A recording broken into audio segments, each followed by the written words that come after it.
idan Ja'far Mahmud Adam laifi ne ya yi a hukumance, me yasa ba a gabatar da shi duk duniya da 'yan jaridun duniya a zo a kashe shi ba?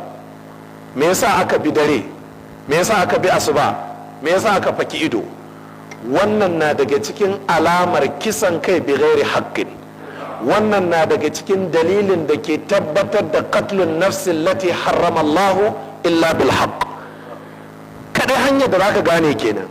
Duk wani wanda ka ji an ce ai kwantan bauna a kashe shi lokaci kaza, a fakaici lokaci kaza, to yana nuna wannan kisan kan da za a yi bi ghairi haqqin ne. Idan bi haqq ne, dan menene za a ce ai kwantan bauna? Babu dalili akan haka. Jama'ar musulmi mun gane wannan da kyau.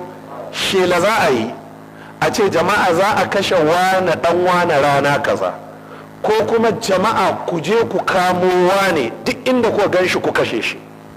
Wannan shine tsari na shari'ar musulunci.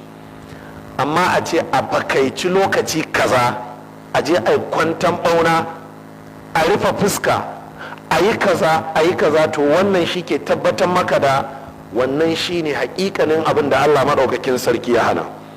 Allah ya ce to mutanen kirki ba sa yin haka, muminai ba sa yin haka, wala yaznun, sannan ba sa yin zina. A nan Allah maɗaukakin sarki ya kwatanta kisan kai da zina domin dukkanin al'umma baki ɗaya, musulmi da kafirai, sun san cewa ɗabi'ar zina muguwar ɗabi'a ce.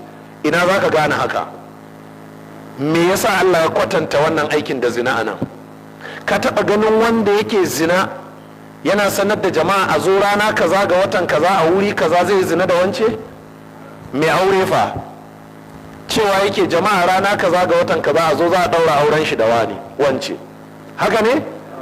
Wanda ya laifin da za a kashe shi sa rana ake ranar kaza ga watan kaza za a kashe shi. Wanda ko ba laifi ya bafa, kisa ne ba a yi nan mummuke, ana sa rana a ɓoye ake yi. Sirrin hada munin kisan kai na mummuke kenan da zina. Kamar yadda zina mai yinta a ɓoye ke yinta, haka mai kisan kai ba tare da gaskiya ba tare da dalili ba a ɓoye ke yi.